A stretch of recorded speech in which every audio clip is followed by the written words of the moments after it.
네, 안녕하세요. 한 주간도 평안하셨습니까? 수요 성경 공부 새신자 과정, 오늘이 마지막 시간입니다. 제6권 헌신의 생활 중 제4과 헌신의 보상에 대해서 공부하도록 하겠습니다. 당신은 헌신의 생활을 하는 결과로 어떤 열매가 맺히는지 아십니까? 헌신은 신자의 당연한 일입니다. 그러나 주님은 우리의 헌신을 그대로 지나쳐 버리지 않고 좋은 것으로 보상하여 주십니다. 그러므로 우리는 주님께 감사드리지 않을 수 없습니다. 그러면 헌신의 생활에서 오는 은혜는 무엇인지 살펴보도록 하겠습니다. 1. 헌신의 생활은 우리로 보람된 삶을 누리게 합니다. 빌립보서 2장 17절과 18절 말씀은 사도 바울이 빌립보 교회에 보낸 글입니다. 만일 너희 믿음의 재물과 봉사 위에 내가 나를 관제로 드릴지라도 나는 기뻐하고 너희 무리와 함께 기뻐하리니 이와 같이 너희도 기뻐하고 나와 함께 기뻐하라. 여기서 말하는 믿음의 재물과 봉사란 믿음으로 하는 헌신과 봉사를 가리킵니다. 빌립보 교인들은 진실한 믿음을 가지고 있었고 그 믿음으로 자신을 주께 드리며 주의 일을 위해 즐거이 봉사하였습니다. 그것은 사도 바울을 기쁘게 한 일이었습니다. 바울은 그들의 믿음의 헌신과 봉사 위에 자신이 붓는 제물로 드릴지라도 기뻐하겠다고 말하고 있습니다. 자신이 붓는 제물로 드려진다는 말은 그의 순교를 의미하고 있습니다. 사도 바울은 주를 위하여 모든 것을 다 바쳤습니다. 그는 억지로 하는 불평스러운 봉사가 아니었습니다. 그것은 기쁨의 헌신과 봉사이었습니다. 옥에 갇혀 있는 그는 죽을 각오를 하며 이렇게 고백하는 것입니다. 오 빌립보 교인들이여, 나는 나의 생명이 여러분의 믿음과 헌신과 봉사 위에 부어질지라도 기뻐하겠습니다. 이 얼마나 놀라운 신앙 고백입니까? 구원은 기쁜 사건입니다. 하나님께서는 우리의 기쁨의 원천이 되십니다. 다윗은 시편 16편 11절에서 주 앞에는 기쁨이 충만하다고 고백하였습니다. 성령의 열매 또한 기쁨입니다. 천국은 기쁨의 세계입니다. 사람이 행복하지 않고는 기뻐할 수 없습니다. 구원은 행복한 일입니다. 구원의 복음을 전한 사도 바울은 기쁨의 사도이었습니다. 그는 옥중에서도 기뻐하였습니다. 또 그는 성도들에게 기뻐하라고 권면하였습니다. 이 기쁨은 우리의 것입니다. 어떤 어려운 현실 속에서도 성도는 하나님으로 인해, 구원으로 인해, 천국 소망으로 인해 성령 안에서 기뻐할 수 있습니다. 이것은 구원 받지 못한 자들은 알 수 없는 일입니다. 그러나 예수 그리스도를 믿고 구원의 새 생명을 얻고 구원에 합당하게 주께 순종하며 험 없는 삶을 위해 열심히 노력하는 모든 진실한 성도들은 이 세상에서 항상 이 기쁨을 체험할 것입니다. 이 헌신의 생활은 풍성한 삶을 가져다 줍니다. 요한복음 15장 5절에서는 나는 포도나무요 너희는 가지라, 그가 내 안에 내가 그 안에 거하면 사람이 열매를 많이 맺나니 나를 떠나서는 너희가 아무것도 할 수 없음이니라고 말씀하고 있습니다. 예수 믿는 자들은 이미 구원을 받았고 중생했으며 예수 그리스도와 연합되어 있습니다. 그러나 주님께서 저가 내 안에 내가 저 안에 있으면 이라고 말씀하신 것은 현재 주님과의 교제를 통한 헌신의 생활을 강조하신 것 같습니다. 성도가 열매 맺으려면 과거의 그리스도와의 연합으로 만족하지 말고 현재 주님과의 밀접한 교제를 힘써야 합니다. 과거의 포도나무의 가지에 있어도 현재 끊어진 가지라면 소용이 없을 것입니다. 가지가 열매를 맺으려면 현재 나무에 붙어 있어야 합니다. 성도가 거룩하고 선한 열매를 맺으려면 현재 예수 그리스도와 밀접히 교통하여야 합니다. 예수 그리스도와의 밀접한 연합과 교통은 날마다 말씀의 묵상과 기도, 성령의 감동과 인도, 믿음과 순종을 통하여 이루어집니다. 이와 같이 주님과 밀접히 교제하는 성도는 열매를 많이 맺을 것입니다. 그러나 성도가 예수 그리스도를 떠나서는 아무것도 할 수 없습니다. 왜냐하면 그리스도의 의가 우리의 의와 생명이 되며 또한 선행을 위한 힘과 위로가 되기 때문입니다. 사람이 예수 그리스도 안에 거하지 않으면, 즉 그가 중생하여 예수 그리스도와 연합되지 않으면 그는 죽은 가지처럼 말라지고 버림받고 지옥불에 던지울 것입니다. 마태복음 6장 33절에서는 하나님을 위해 헌신된 삶을 살면 어떻게 된다고 말씀하고 있습니까? 너희는 먼저 그의 나라와 그의 의를 구하라. 그리하면 이 모든 것을 너희에게 더하시리라. 하나님의 나라와 의를 구하는 삶을 한마디로 말하면 헌신된 삶을 사는 것을 말합니다. 사람은 단순히 열심히 살면 행복한 삶을 살 수 있는 것이 아닙니다.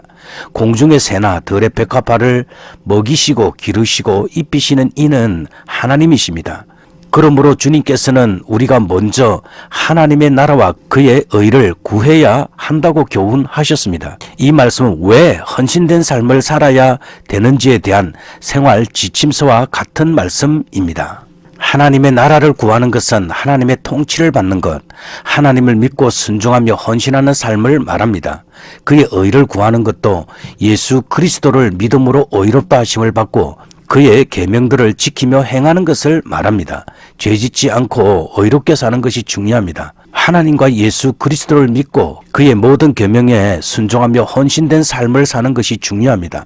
첫사람 아담과 하와가 죄를 짓지 않았더라면 그들은 에덴 동산에서 의식주의 부족함 없이 영원히 죽지 않고 행복한 삶을 누렸을 것입니다. 물론 하나님의 뜻대로 헌신된 삶을 사는 것은 이 세상에서는 땀 흘려 일하는 것도 포함합니다. 구약 성경에는 우리가 여세 동안 힘써 일하라고 가르칩니다. 성경은 우리가 계매에게 가서 건면함을 배우라고 가르칩니다. 성경은 게으르지 말라고 가르치며 또 일하기를 힘쓰며 일하기 싫거든 먹지도 말게 하라고 가르칩니다. 우리는 세상 일에도 부지런해야 합니다. 주님께서는 우리가 먼저 하나님의 나라와 그 의를 구하며 헌신된 삶을 살면 하나님께서 이 모든 것, 곧 의식주의에 필요한 모든 것들을 우리에게 더하여 주실 것이라고 말씀하셨습니다. 이것은 하나님의 약속입니다. 우리가 먼저 힘쓸 것을 힘쓰면서 헌신하면 하나님께서는 우리들의 필요들을 채워주실 것입니다. 3. 헌신된 삶은 마음의 평화를 줍니다. 요한복음 14장 27절 평안을 너희에게 끼치노니 곧 나의 평안을 너희에게 주노라. 내가 너희에게 주는 것은 세상이 주는 것 같지 아니하니라. 너희는 마음의 근심도 말고 두려워하지도 말라. 예수님께서는 헌신하는 자들에게 마음의 평안을 주십니다. 주 예수님은 평안의 주이십니다. 하나님의 나라는 평안의 나라입니다. 헌신하는 자에게 주께서 주시는 평안은 세상이 주는 것과 다릅니다.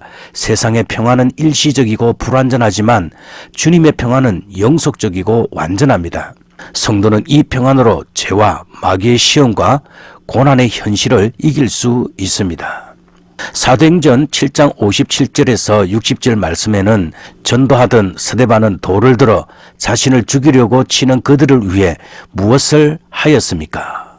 57절에서 60절 저희가 큰 소리를 지르며 귀를 막고 일심으로 그에게 달려들어 성 밖에 내치고 돌로 칠세 증인들이 옷을 벗어 사울이라 하는 청년의 발 앞에 두니라.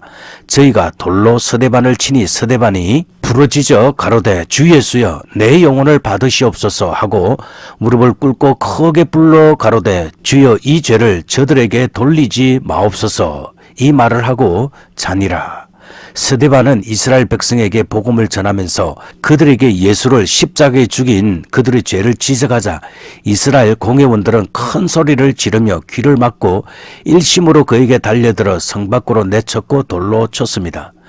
그들에게는 들을 귀도 깨닫는 마음도 없었습니다. 하나님의 은혜가 아니면 누구나 그러할 것입니다.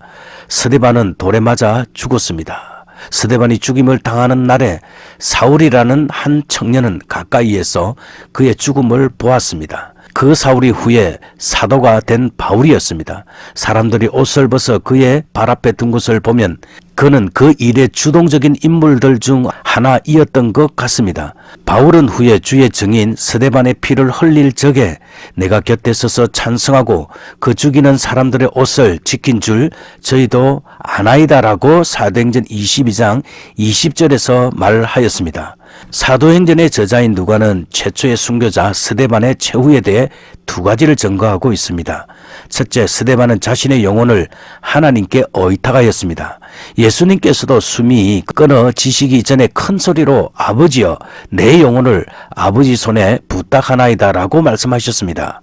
사도 베드로는 그의 첫 번째 서신에서 하나님의 뜻대로 고난을 받는 자들은 또한 선을 행하는 가운데 그 영혼을 미쁘신 조물주께 부탁할지어다 라고 교훈하였습니다. 스데반이 자신의 영을 하나님께 부탁한 것은 그가 하나님과 천국과 내세를 확신했음을 보여주고 있습니다. 둘째, 스데반은 그를 돌로 치는 원수들의 죄의 용서를 하나님께 기도하였습니다. 그것은 예수님의 교훈과 모범을 실천한 것이었습니다. 본문에서 잔다는 말은 부활을 믿는 성도들의 죽음에 대한 표현입니다. 밤에 잠자는 자들이 아침에 깨듯이 주 안에서 죽은 자들은 부활할 때가 있습니다. 주 예수 그리스도께서 하늘로부터 영광 가운데 다시 오실 때 그러한 일들이 일어나게 될 것입니다. 그때 주 안에서 죽은 자들은 영광스러운 몸으로 부활할 것입니다. 이 말씀에서 스데반은 하나님 앞에 온전한 헌신의 삶이 무엇인지 그의 죽음을 통해서 말하고 있습니다. 그는 죽음도 두려워하지 않았고 오히려 죽이려는 그들을 향해 용서의 기도를 드렸습니다.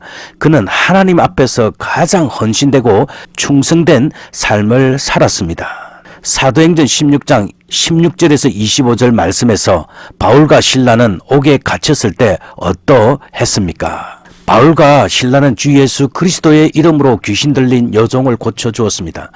그러나 그 일로 인해 여종의 주인은 바울에게 감사하기는커녕 그를 핍박하였습니다. 그 여종의 주인은 단지 그들의 이익의 도구로 사용하였습니다. 악한 사람은 다른 사람의 인격을 존중하지 않고 자기들의 유익만 위합니다. 그러나 사람이 하나님을 경외하고 다른 사람을 존중하는 것은 사람의 기본 도리입니다. 더욱이 귀신 들린 여종을 고쳐준 선한 일이 정죄거리가 될 수 없습니다. 그러나 여종의 주인은 자기들의 이익의 소망이 끊어진 것을 보고 바울과 실라를 잡아서 시장으로 관원들에게 끌어갔다가 상관들 앞에서 데리고 갔습니다. 시장은 당시에 토론이나 재판 장소로 사용이 되었습니다. 바울과 실라는 옷이 찢기고 벗겼고 매를 맞았습니다. 그리고 점치는 일은 귀신의 활동이므로 하나님을 믿는 성도는 호기심으로라도 점을 보는 일을 해서는 안 됩니다. 그것은 큰 죄입니다. 귀신도 하나님에 대해 어느 정도 압니다. 그러나 하나님께서는 귀신에게 구원 얻을 기회를 주지 않으셨습니다. 바울이 그 여종에게서 귀신을 쫓아낸 것은 하나님의 긍휼과 능력만으로 가능한 기적이었습니다. 그러나 바울은 그 능력을 함부로 쓰지 않았습니다. 기독교는 기적주의가 아닙니다. 바울은 기적을 전하지 않고 오직 십자가에 죽으신 예수 그리스도를 전하였습니다.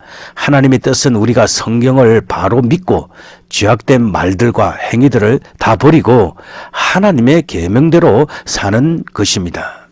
23절에서 25절 많이 친 후에 옥에 가두고 간수에게 분부하여 든든히 지키라 하니 그가 이러한 명령을 받아 저희를 깊은 옥에 가두고 그 발을 착고에 든든히 채웠더니 한밤중 되어 바울과 실라가 기도하고 하나님을 찬미하며 죄수들이 듣더라. 바울과 실라는 변명할 기회도 얻지 못한 채 억울하게 고난을 당해야 했습니다. 그 감옥은 춥고 어두웠을 것이며 그들의 몸은 심히 쑤시고 아팠을 것입니다.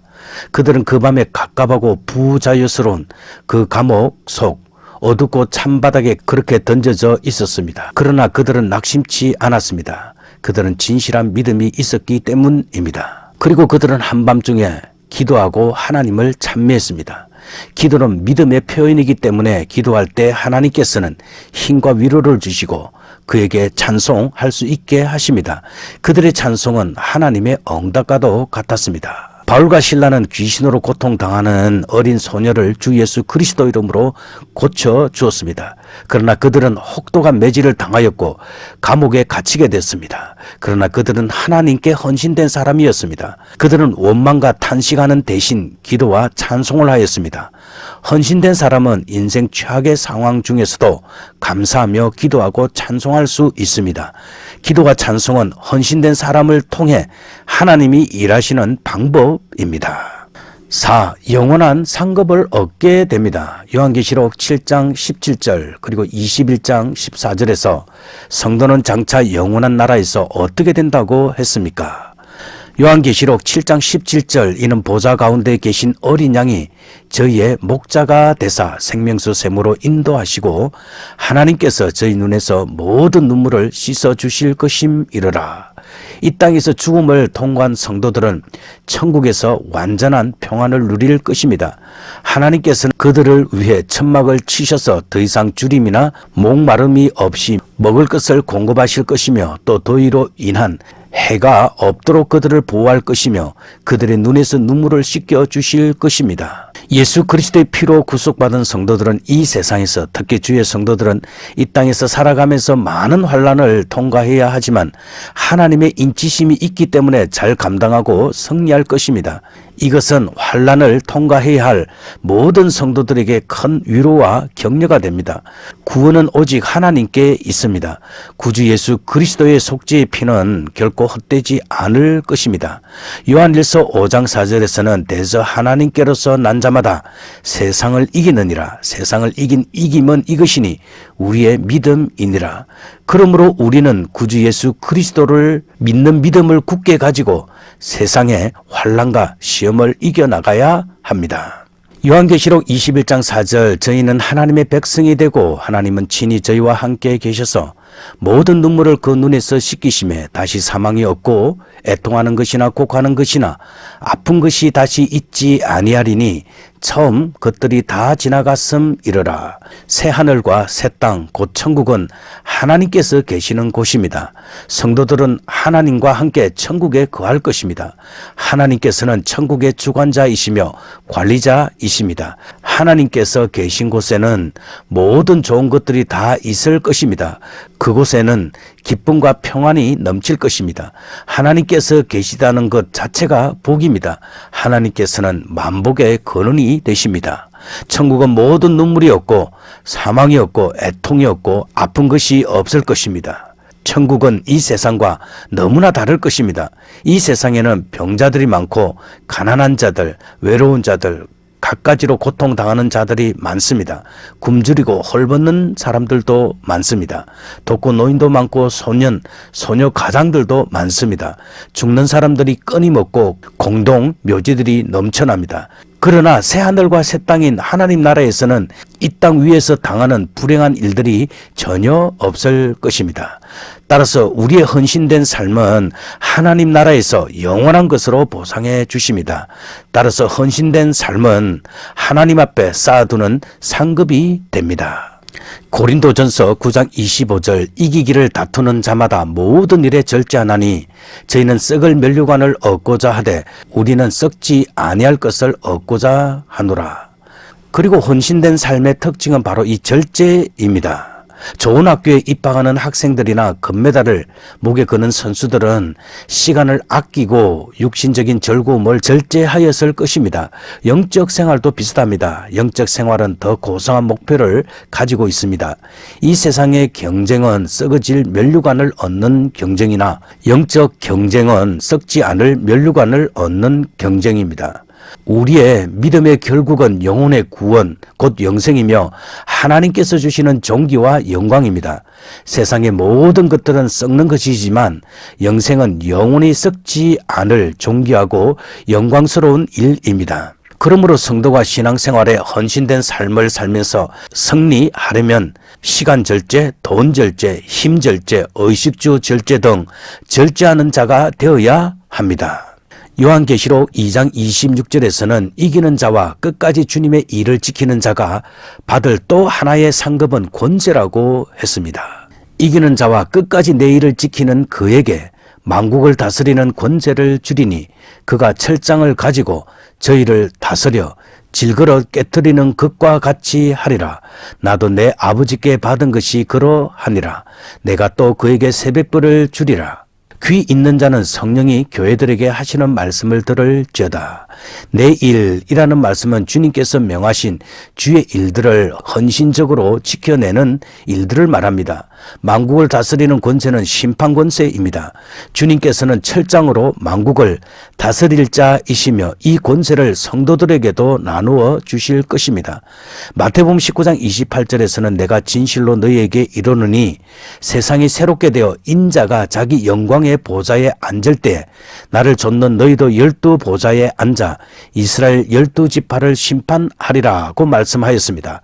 사도 바울은 성도가 세상을 판단할 것을 너희가 알지 못하느냐고 말하였습니다. 또 주님께서는 이기는 자에게 새벽별을 주리라고 약속하였습니다. 그 새벽별은 주님의 영광의 빛을 가리키는 것 같습니다. 그는 요한계시록 끝부분에서 자신을 광명한 새벽별이라고 표현하셨습니다. 따라서 당신은 당연한 일을 하였으나 주님은 영원히 없어지지 않는 위로와 주와 함께 살 특권과 썩지 아니할 면류관과 만국을 다스리는 권세를 주시겠다고 약속하신 것입니다. 우리는 이번 공부를 통하여 헌신의 생활을 배웠습니다. 이제부터 중요한 것은 배우고 알게 된 것을 실천하며 사는 것입니다. 야고보서 1장 25절을 읽어봅시다. 자유하게 하는 온전한 율법을 들여다보고 있는 자는 듣고 잃어버리는 자가 아니요 실행하는 자니 이 사람이 그 행하는 일에 복을 받으리라. 자유하게 하는 온전한 율법은 복음을 말하는 것입니다. 구약의 율법은 불완전한 법이었습니다. 그러므로 구약시대의 제사제도나 성막제도 혹은 성전제도는 신약시대에 다 폐지되었습니다. 그러나 신약시대의 복음은 완전한 법입니다. 복음은 예수 그리스도의 대속사역과 그가 이루신 의를 믿는 자들에게 완전한 구원을 주십니다. 복음은 또한 자유하게 하는 법입니다. 그것은 사도 바울의 로마서와 갈라디아서에서 밝히 증거된 진리입니다. 바울은 그 서신들에서 복음 안에 율법으로부터의 자유가 있음을 증거하였습니다. 그 자유는 죄와 사망과 지옥 형벌로부터 자유일 뿐만 아니라 율법 제도와 율법의 몽해와 속박과 위협으로부터의 자유입니다. 자유하게 하는 온전한 율법을 들여다보고 있는 자라는 구절에서 있는 자라는 말은 그 안에 거하는 자라는 뜻입니다. 즉 복음의 진리를 믿고 그 안에 거하는 자는 하나님의 말씀을 듣고 잃어버리는 자가 아니고 실천하는 자입니다. 즉 참된 신앙은 순종의 행위를 동반합니다. 또 말씀을 실천하는 자는 그 행하는 일에 복을 받을 것입니다.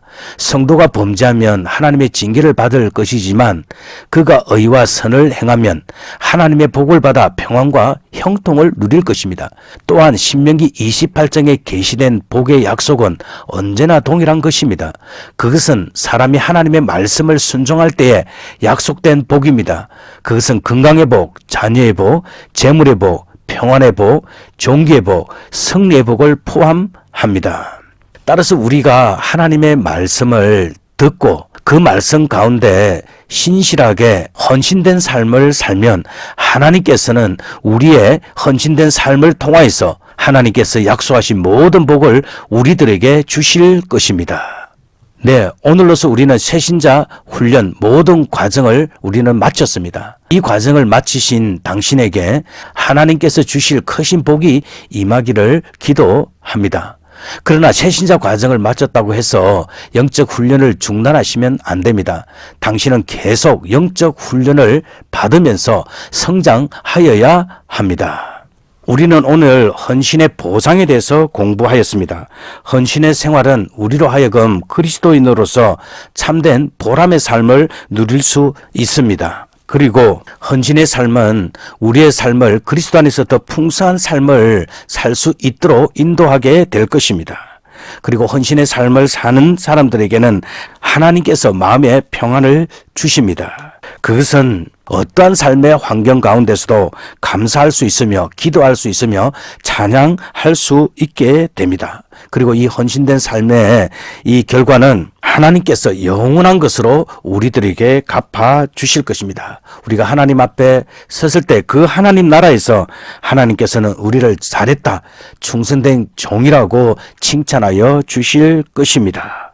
우리 모두가 다 주님 앞에 더 헌신된 삶을 살아서 우리의 삶에 많은 영적 열매와 하나님 앞에 섰을 때 잘했다 칭찬받는 우리 모든 복된 성도들이 되시길 바랍니다. 이제 기도하도록 하겠습니다. 살아계신 하나님 아버지, 우리가 이 새신자 훈련 과정을 전체를 마칠 수 있도록 하나님께서 은혜를 베풀어 주시고 이 훈련 과정을 통하여서 우리의 신앙의 기본을 튼튼히 할 수 있도록 인도해 주시니 참으로 감사합니다. 하나님, 우리가 더욱 영적으로 성장하고 발전하여서 우리의 삶이 더욱 온전히 하나님을 기쁘시게 할 수 있도록 주님께서 도와주시고 이 땅에 빛과 소금으로 나타날 수 있도록 주님께서 도와주시옵소서. 우리가 영적 훈련을 받는 사람이 될 뿐만 아니라 영적 훈련을 시킬 수 있는 사람으로 성장할 수 있도록 주께서 인도해 주시옵소서. 감사드리며 예수님의 귀하신 이름으로 기도드립니다. 아멘. 네, 평안한 오후 시간 되십시오. 또 다음 주에 뵙도록 하겠습니다. 샬롬.